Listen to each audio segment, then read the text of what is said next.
ሰላም እንደምናችሁ የኔታ ቤተሰቦች በዛሬ ቪዲዮአችን ለእናንተ ይጠቅማል ብለን ያሰብነውን መረጃ ይዘን መጥተናል። በቅድሚያ ግን ለዚህ ዩቲዩብ ቻናል አዲስ የሆናችሁ ሰብስክራይብ በማድረግ እንዲሁም ይህ ቪዲዮ ከተመቻችሁ ላይክ በማድረግ እንጀምር። እሺ አሁን ቀጥታ ወደ ማስተካከል ያለብን ሴቲንግ አለ። እሱን ፕሌይ ስቶር ላይ እንገባለን። ከዛ እዚች ጋር ያለችውን አንዴ ክሊክ ታደርጉና ትከፍታላችሁ።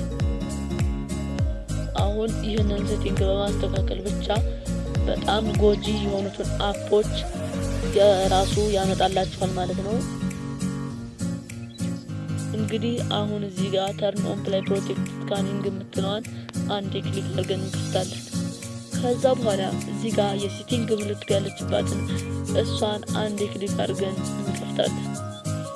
ከዛ እዚህ ጋር ሁለቱም አልበሩም እናበራቸዋለን ማለት ነው። ከዛ እንግዲህ አሁን እንደምታዩት ስካን እያደረገ ነው። ዋን ሃርምፉል አፕ ፋውንድ ይላል። አንድ ያንተን ስልክ የሚጎዳ አፕ ተገኝቷል፣ አንኢንስታል አድርገው ስልክህን ወደ ችግር ይከተዋል እያለ ነው። አንኢንስታል አድርገው።